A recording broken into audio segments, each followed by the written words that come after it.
Okay, this is episode 404, Talk, and I'm Peter Gould, the co-creator and executive producer. I am Heather Marion. I'm the writer of this episode. And I'm Michael Mando. I play Nacho Varga.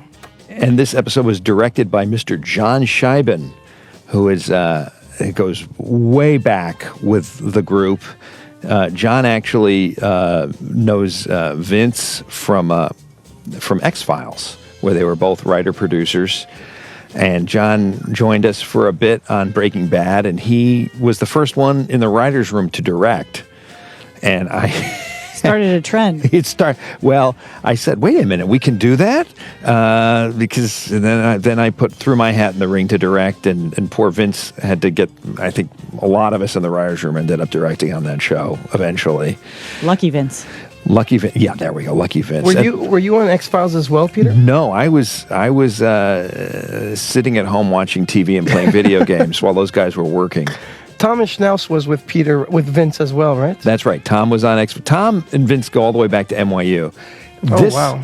This scene is so... this is one of my favorite teasers.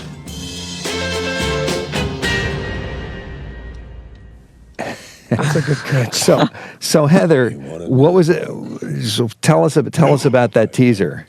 Well, it was so fun working with Nicholas. He's such a cute little guy, and it was freezing cold that day, and he was just so on top of everything. And we had a body double that actually looked a lot like Jonathan Banks, and we cast the person looking at old pictures of Jonathan. So we got the guy from behind with the nice profile, and worked out very well. It came out great. And this episode was also edited by Chris McCaleb, who did a wonderful job. He killed it. This is this crazy motel. This was a crazy idea we had in the writer's room about having this motel be the headquarters of Heather's Espinosa gang. And it was very tough to find the right location. I think when we wrote it, we conceived of it at a location from Breaking Bad that doesn't exist anymore. Right. And Judy and John Scheiben came up with a way of making this motel work for it. And I wish you guys could see it the way it looked before. They did an amazing job making this look even shadier than it is. There's actually some people that live there, from some permanent residents. Really? And what happened? Were they sitting there while you were shooting? I think that there were a couple of them there on the day, but they, graciously moved out of their rooms and let us turn it into what you see. And if you get a chance to listen to the podcast that concerns this episode, there's a lot about the sound in this sequence, which is, I think, really, this is sound-wise a very special scene with a lot of interwoven music. And when we talk about that quite a bit on the podcast, I don't think we'll be able to cover that here. I love that this is a refrigerator door. Yeah, I was just gonna. This door is so awesome. Judy kind of came up with this idea of that the guys would kind of use materials that they found and be a little resourceful, do what they can with what they have, and she came up with that awesome door. These guys are all so great. Scary.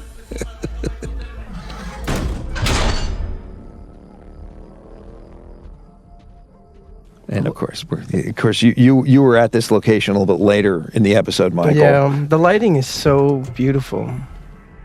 I love those sort of it looks like old film, with those yellow lights. Marshall is a master of using these I think sodium vapor lights. You guys done such a great job at making the audience understand that every gesture means something. And you have a scene like this where a character just shows money to the other character, and the audience immediately registers it, knows what it is, and you can move on without any dialogue because you've earned it. You've made it clear that everything means something. Well, we're lucky we have an audience which pays that much attention to the show, which is the real gift that they do watch that carefully. This scene now, Heather, this was actually a reshoot, wasn't it? Yeah, it was. We shot this a little differently the first time, and Bob, Jimmy was moving around a bit more, and we decided that we were going to shoot it a little sleepier the second time through. It made a big difference. It was interesting because the way we originally conceived the scene, he was moving around and looking at Kim, and it felt very much like everything he was doing was about Kim instead of about being lazy and not wanting to take this crappy job at the mobile phone place. And for those who don't know, this is all studio, right? So none of this is sunlight. This is all inside a studio, all artificial light. This is in our beautiful soundstage at Q Studios. And this season, we redid Kim's apartment a little bit, and it was. I think there's some subtle but very valuable changes. What? Like what? Well, for instance, when you look at the shots of Kim, you can see through to the rest of the apartment. Sometimes, not this one in particular, and you couldn't do that in the other version of the set. And the reason for that was that we built the set kind of piece by piece. So season 1, all we had. The first episode, all we had was just a corner of a room with her bed, and then we eventually built the bedroom.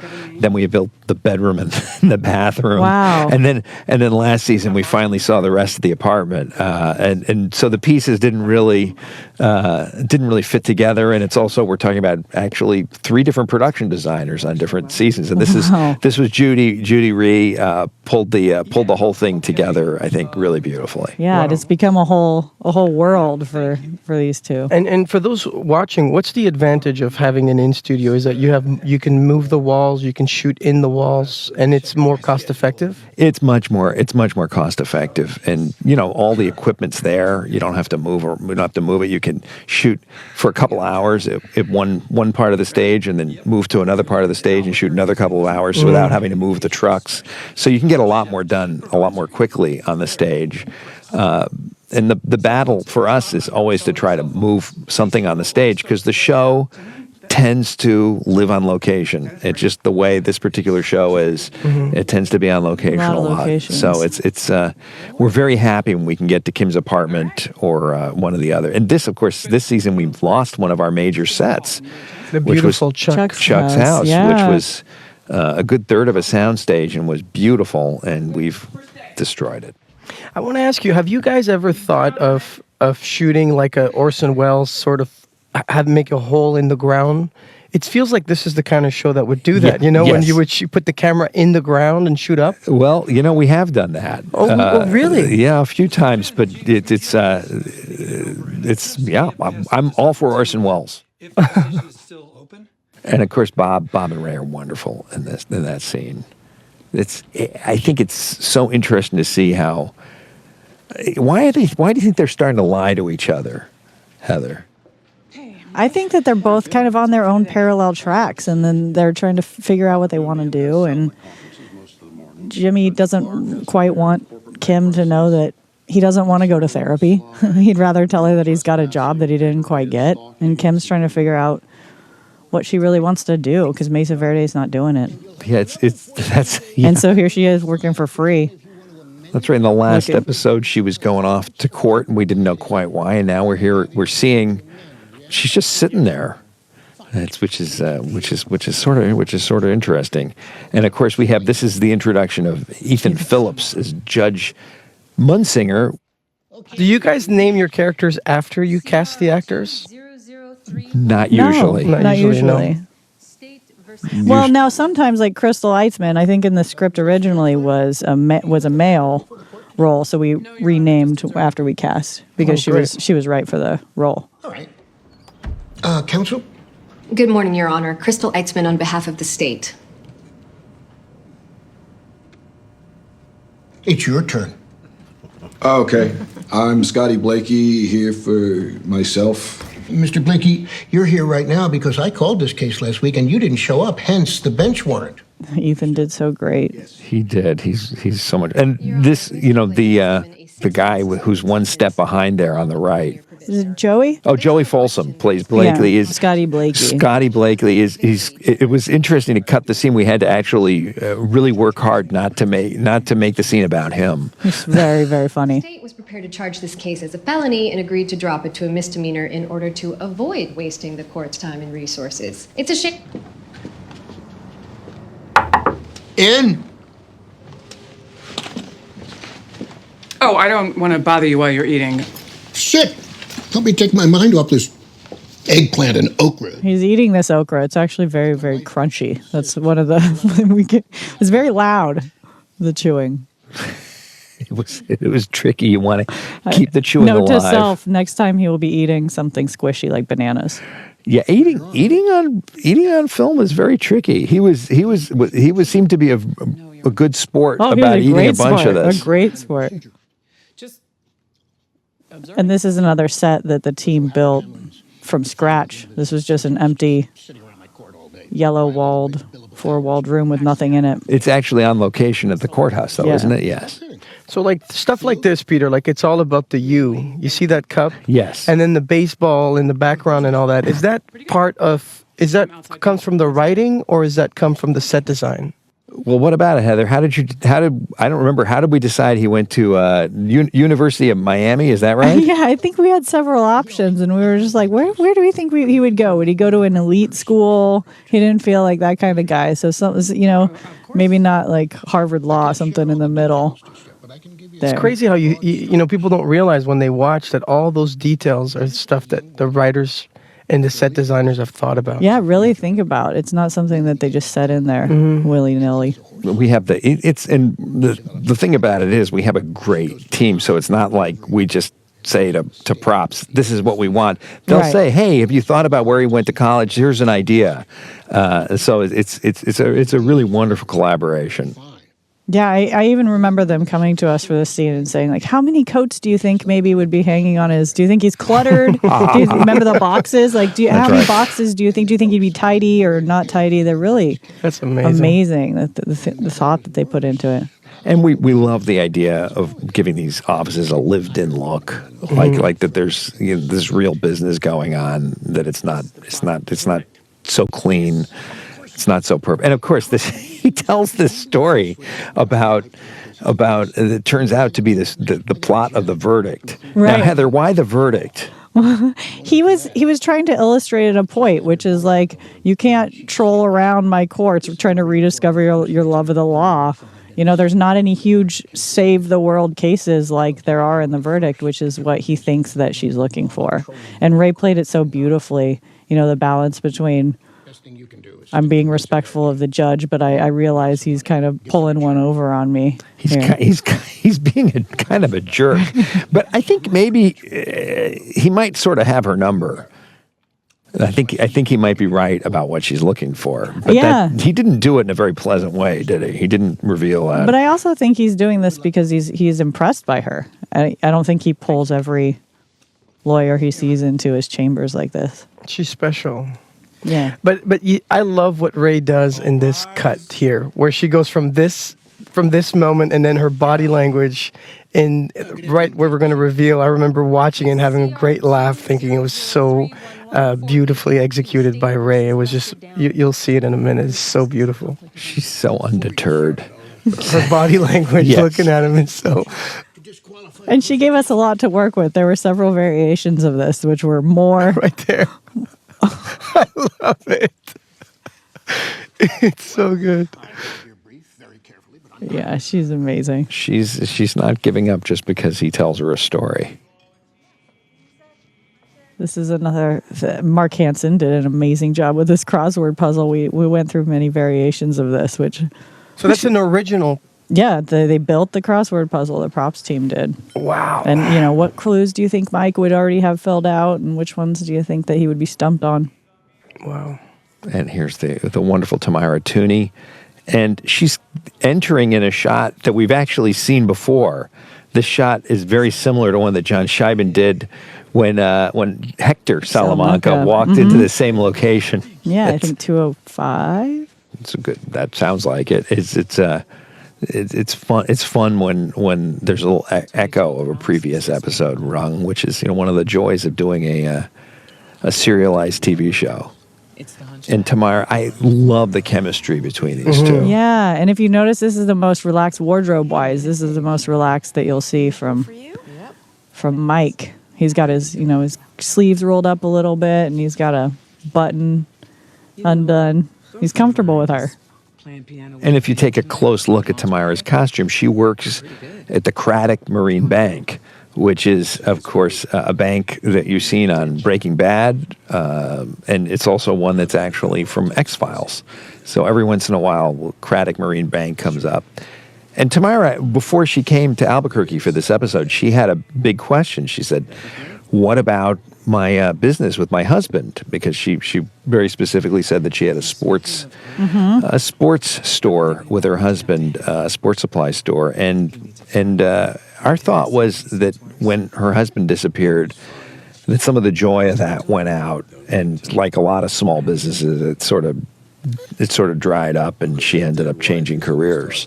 But I think it's a wonderful thing that the cast, these actors, are thinking about the characters and thinking about why is this instead of that, and it's certainly something we discussed in the writers' room. Yes, and she still wears her wedding ring. Yeah, and she did mention that as well. She's like, I have this tie to my husband. Would I have switched jobs? So.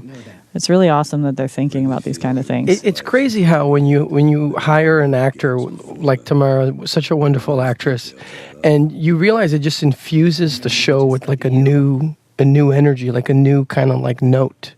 The actors bring so much sometimes. Like in her character, I find it informs us about Jonathan Banks' character because it reveals a new layer from him. That's so true, and he has. I think that. Mike has so many other options in life.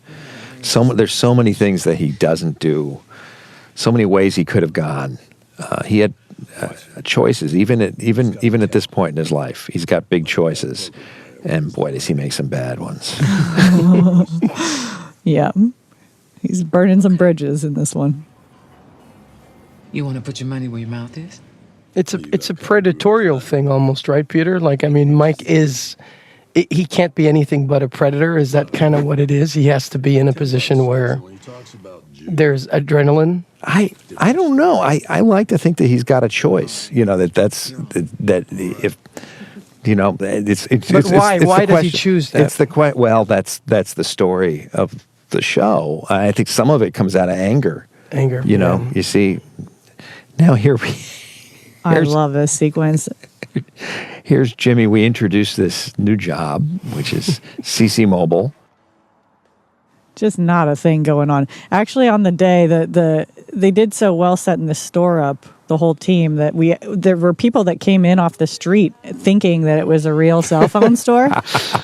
So this is from scratch, like everything, the Yes. counters, the logo, everything was from scratch. Mm-hmm. This was an empty space.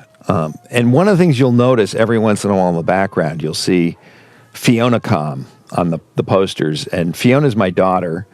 And on my second season of Breaking Bad, in the second season of Breaking Bad, we decided we needed a phone company, and Vince let me name the phone company on Breaking Bad, so Fiona cute. Com. And so she's always really pleased that her name gets up there. And actually, John moved that poster on the day from the side wall back to the wall behind Jimmy, so we could get a better look at it. I should have thanked him for that. And the balloon festival, for those who don't know, in Albuquerque, it's happening actually while we're shooting this. One of the biggest balloon festivals in the world, right? It's amazing to see the whole sky filled with balloons. It's something we've never shown on the show, and part of that is just because the balloons go up, the sky is filled with them, and then they're gone. 45 minutes later, they're gone, and you couldn't really do much of a scene in the amount of time you'd have. And it's because Albuquerque has this very special inversion layer. This location is very interesting, and this store is very interesting. One of the things that we found with this store was that the music playing in the background really helped us to understand the scenes. And we made a choice in an earlier part of the scene when there are jump cuts to jump cut the music each time. And it made it funny. That's an example of when post can add humor to something that didn't exist before. It's true. I will say though, I understood after we did it. I understood why people don't do it, because it's very expensive. Every time you cut, you have to pay for a new piece of music. I just saw The Shining again, and he does exactly what Bob is doing in this scene. And I was thinking, I know you're a Kubrick fan. Was that at all a callback to The Shining? Oh, we were. Well, Heather? What were we thinking? Yeah, we thinking, definitely were. You know, he gets mad and he does some like Jack Torrance moves and throwing his ball against the wall. I think we were also thinking of The Great Escape, the Steve McQueen movie, where when he's a little calmer. He's in the cooler. He's and he's by himself and he throws the ball. I think both of those were on. Now here we come. Here comes the man. Oh, the cousins. There you are. So, Michael, Nacho, in the previous episode, was shot. Yeah. Twice, in the shoulder and in the gut. He was left to die in the desert. And now it's just, I don't know what it is, a day or two later. What are you thinking about? How do you figure out how to move and how to speak? And what are you thinking about? I think what I didn't, the first thing I realized was, for example, the shoulder thing is pretty simple. You know, if your shoulder's hit, it's kind of like having a dislocated shoulder. Basically, you just completely isolate that right arm. So that right arm is isolated. And then usually when your stomach is open like that, you want to keep pressure to it. So it kind of, it stabilizes the arm in a very kind of like a cast way, where you have your shoulder stuck and then you have your hand pressing on the wound. But then I think the trick is that you can't really put pressure on the other side of your body where you were shot. So I think that creates a limp. Is Nacho right-handed? Yes. I think we kind of had him a little bit ambidextrous, but I think he's mostly right-handed but can use his left. I mean, you just did such an amazing job with the pain and the toughness of this decision that Nacho's making here. Like, what does he do? Oh, thank you. And I think it's all from the writing, because we never see him openly embrace violence, and in this particular case, he has to. Right. It's kind of like when he has to beat up Domingo.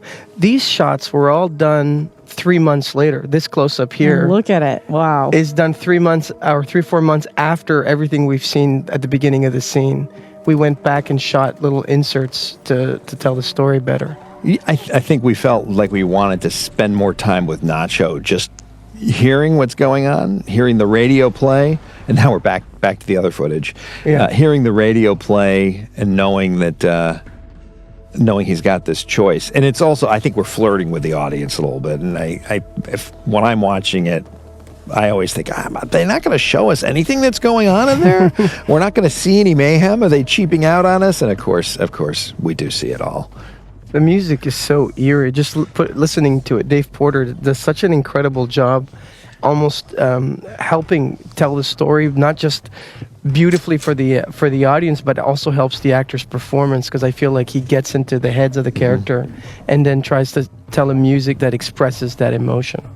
Dave is. One of the questions he's always asking is, whose head are we in here? And boy, I think it makes a big difference. It's very psychological music. It's a great observation. That was shot at the end. All this is what they call magic hour in the movie industry. So the sun is setting. So we shot all these stuff against the backdrop of the sun.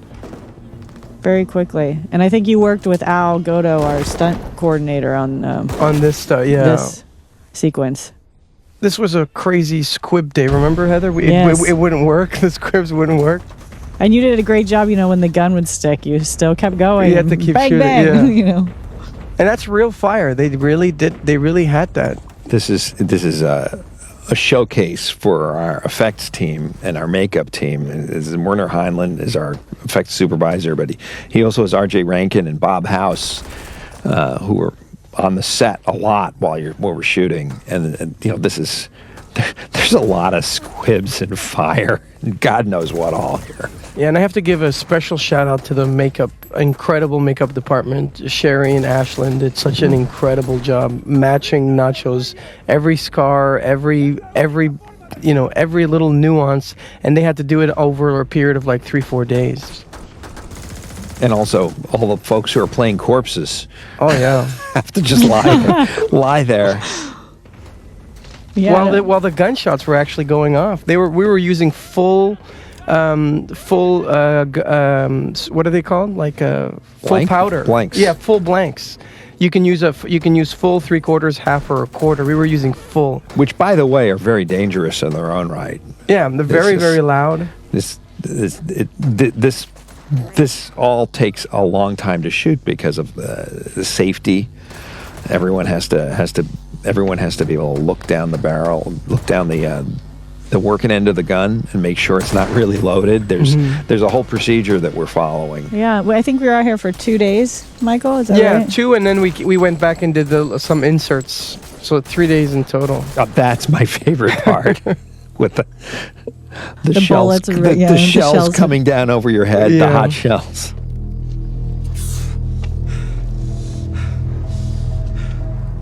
So intense.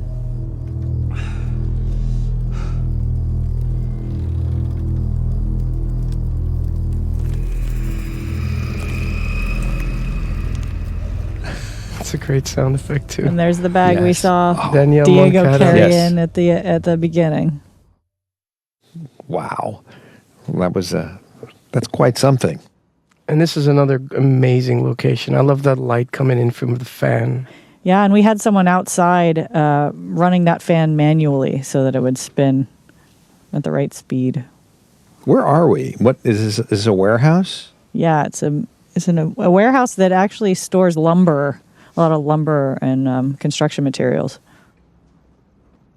And you'd think that Nacho would be relieved after successfully setting up the previous scene, but he's not. He's got more reporting to do here for Gus.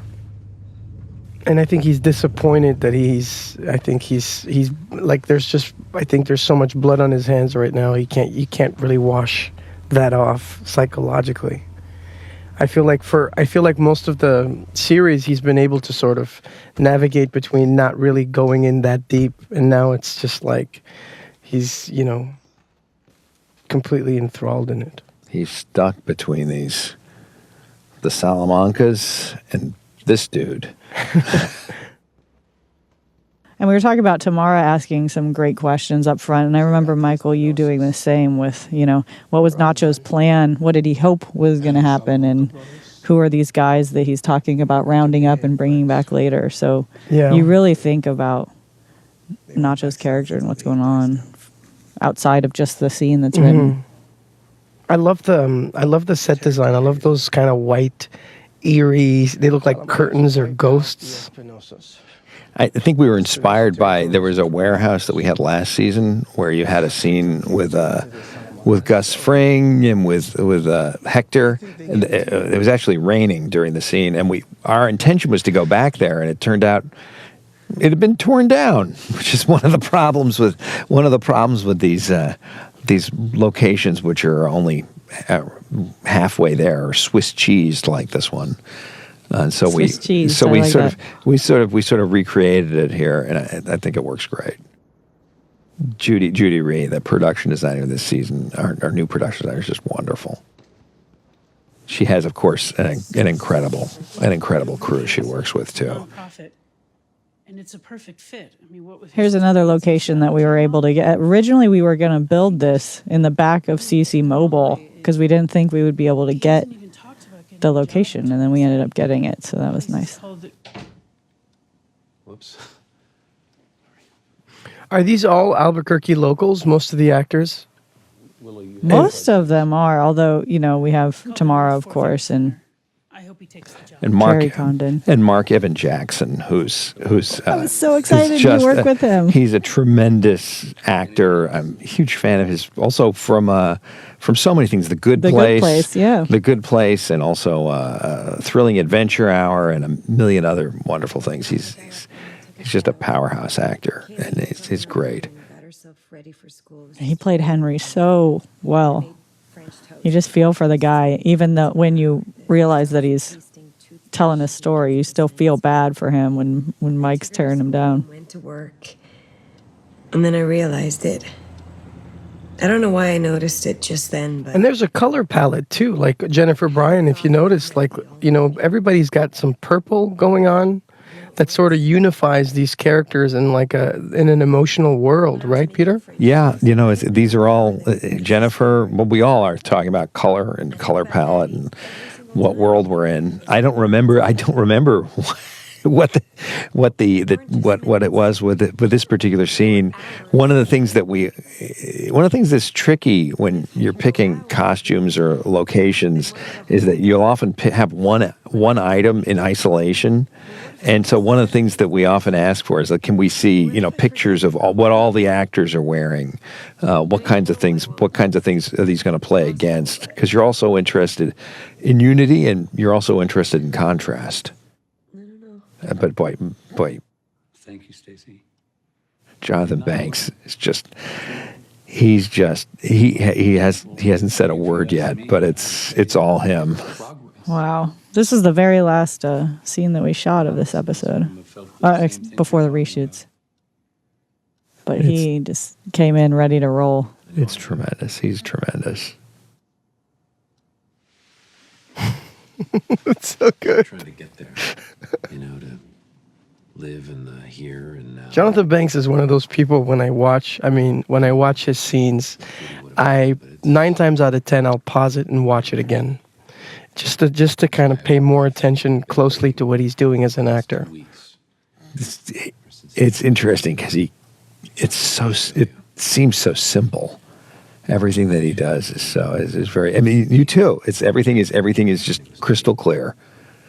And one of the challenges on the show for us in the writers' room is coming up with scenes that are going to challenge these characters and challenge these actors, because we know you guys can do anything we can think of. Thank you, you Peter. guys can do. Well, honestly, it's I know all actors say that, but it's not trying to throw flowers at the writers. But everything starts on the page. Everything starts with a written word. We'll take that compliment. And then the spaces between the words too. Honestly, a lot of times an incredibly written scene will just inspire an actor, but the inspiration comes from the page. Just not true. I love that reaction. He's so bad. And I'll get the papers from 1997 and I'll run a search on Judy DeVore. I was so interested, Heather, in the way this scene tied into the teaser. Yeah, I remember when we kind of came through that breakthrough in the writers' room. We were working on the teaser, and we're like, well, what if it wraps back around to this moment in Grief Group, and what if he's maybe thinking of that time Stacey told him the story of when he built the carport with Maddie. And talk, right? I mean, the title of the episode is this particular scene. Is he finally talks? When do you know that that's the core of the episode? I don't know it's necessarily the title is necessarily the core of the episode, but we try to evoke one of the memorable scenes from that episode so that when you see the title, you know exactly. You kind of, it's that one. Mm-hmm. It's that one. That's the hope anyway. And boy, titling these episodes is not always easy, is it, Heather? No, and for the most part, we do it after. Most of the time, we don't go into the episode knowing with the title. Right, because when we see it, there is no title on the episodes.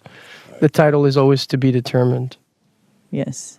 I think we used to have more titles. Did you? And now it's ever since season 1 when we started doing the Jello thing, and season 2 when we spelled out frings back. Oh boy. We realized maybe we want to reserve the right to have a pattern or to have the sequencing of words mean something aside, as a whole instead of just individually.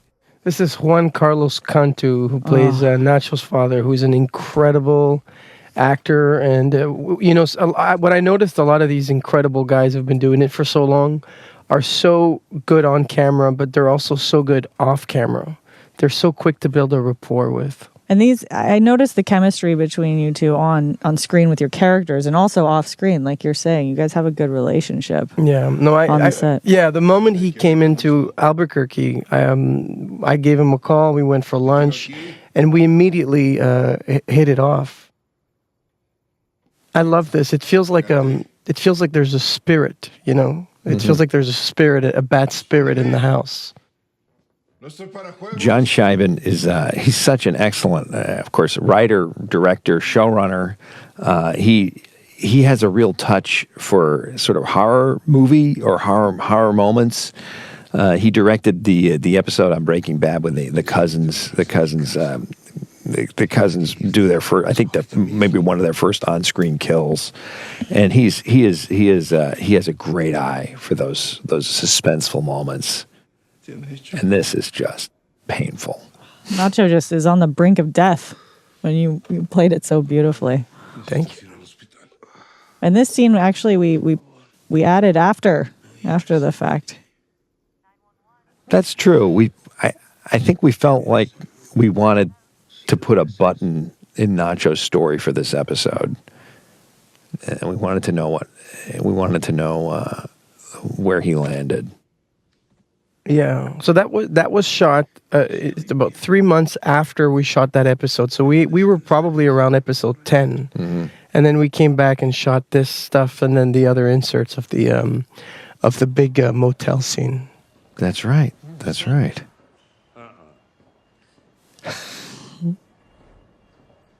And here we are. We're back at the same. Actually, it's the same warehouse that Mike patrolled in the first episode of the season. It's supposed to be a different location, but the story-wise is a different place. But location-wise, it's a Cisco warehouse, and it is an amazing place.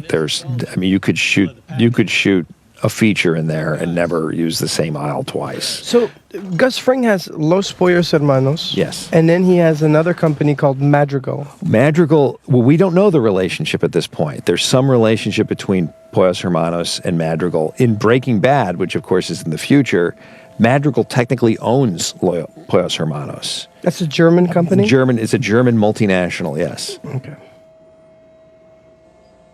So so the audience doesn't really understand the link yet. They're not supposed to because we haven't revealed it. I think they understand something because we saw that Mike is getting paid through Madrigal. Mm-hmm. Through Lydia Rodar Quayle. And so I think we have a sense. We understand that there's some relationship, but it's nobody's seen Gus Fring's tax returns yet.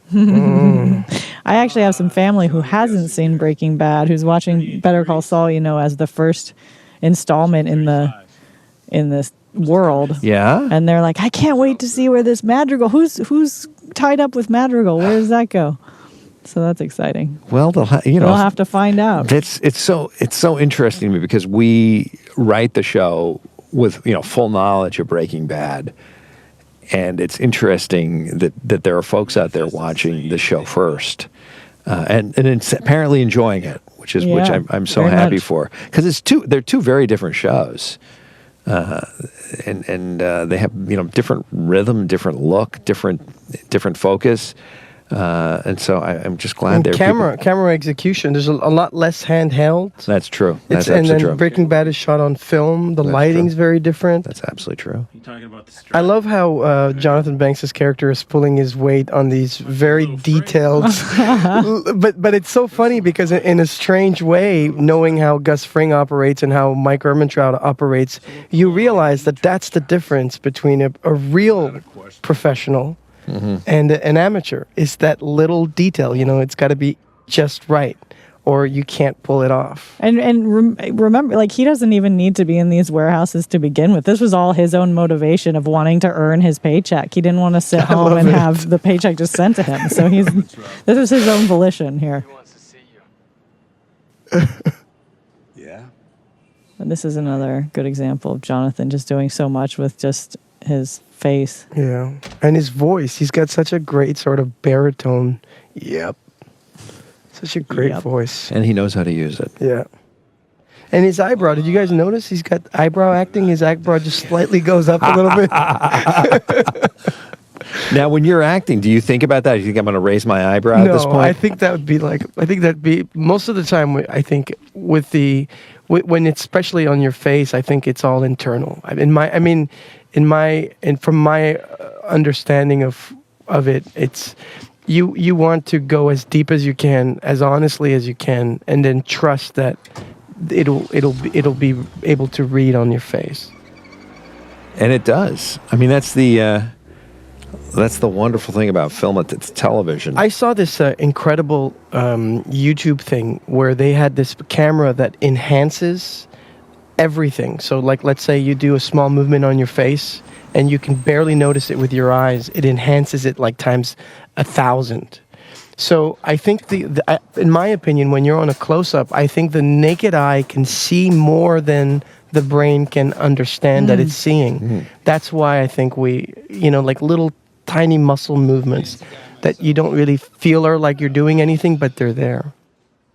And here's Frank Ross as Ira. So fun to be able to work with him after being such a fan of Breaking Bad. I love those shots. Ill-gotten gains from this Hummel caper. Yes. And this was a great scene that Chris and Caleb did a lot of awesome editing tricks with. Did you guys ever shoot outside the door and choose to only use this footage, or was that conscious from the beginning? Do you remember? John gave us, as I recall, John shot quite a bit of coverage here, but we were. I thought these shots were especially eye-catching. I think so. And Chris really did a wonderful job. I love that. Like sometimes, oh, there it is. You're actually you're on the other side. Yeah. Sometimes less is more in terms of editing, right, Peter? Well, when you have you would like every cut to make a statement. You'd like every cut to mean something. There to be a reason you're showing a new. There's another approach, which is you just keep cutting to keep the energy going. Which is not really our approach. Our approach is hopefully having the cuts, each one land and tell you something new, hopefully. And there was another scene that we dropped after this, right? Of Jimmy back in CC Mobile getting the idea. Yes. Yeah, we decided that it was more dynamic just for him to go straight to the painting here. And here's an awesome song by Thomas Golubic, our music supervisor, found this.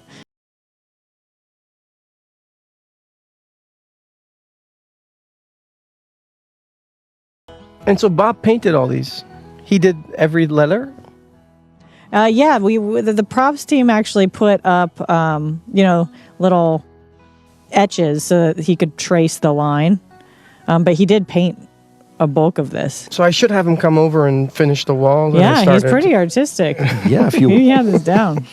If you wanted to say is the man listening on the outside of your house, I think he's the man. And we went through several different layouts of this on the windows, trying to figure out which one was the easiest to read and which one would Jimmy feasibly be able to paint in this amount of time. And a lot of thought went into this. And of course, those are the Saul Goodman colors. Yes. It's the title, right? Better Call Saul. That is the title. Yellow and red. So where did you guys get that idea, the man is listening? That's like in the 70s, right? They used to call the government the man? Yes. I think we still do. How did I call? Yeah, and he teamed that up with what he just heard from Ira when he said, you never know who's listening. New job, new phone. So Jimmy's like, I think I can capitalize on this. It's the powers that be. Yes. I guess in our world it'd be Gus Fring. I guess he is the man. He's the man. He's the man. He is listening. And here he is, coming right up. And of course, Mike doesn't know this is where Arturo was killed next to you a couple episodes ago. Yeah. That's right. You know this. You know this place pretty well. It's pretty traumatizing. Fun memories. And we talked about this in the writer's room. Could we set this in the same place so that it makes, Mike doesn't know that he's in the same location, but the audience does. So when Mike pushes back and is furious with Gus, it makes it all the more scary because we know exactly what Gus did last time somebody pushed back against him. Okay. Now, I heard you, Peter, say about repetition, how you sometimes just ask yourself, do you use repetition? And this is a great case where repetition tells the story because it's, like you said, the same location and stuff. Yeah, you hope. I don't expect personally that most members of the audience are going to think about it, but you hope it just kind of lands unconsciously, or it's something that kind of you can kind of feel. You looked me in the eye. You shook my hand. And all the while, These guys are so great together. And he is, finally Gus is calling Mike on his BS from last season, which was your episode. Yeah, when Mike came to him and said, "Can you clean this money up for me?" Yeah, and then Nacho comes to him and says, "Hey, I'm going to do this thing." And so Mike kind of protected Nacho there. Yeah, he does. And I wonder, how does Gus know? How does Gus know about that Mike knows about Nacho? We don't. Well, Gus was actually, back in season 2 when Gus left a note when Gus's people left a note on Mike's door when he was out at the Salamancas. They were tracking him. So they were aware that Mike... So it's not... Nacho didn't tell anything. He didn't rat on Mike. No. We don't think that Nacho ratted. No, Nacho didn't rat. I don't think Nacho. Gus's purview is large. Good. He's got big peripheral. But poor Nacho. I mean, he ends up in his dad's living room, hunched over, bloody. It's very touching for me. I love the way you did that. Well, thank you. Well, thank you for writing it. Honestly, this season has been so kick-ass. I'm so grateful to be a part of it. We are grateful for you to be a part of it. That's what a joy That's to the work truth. with you. Oh my gosh. That's the truth. Great job, Heather. Well, great job, you.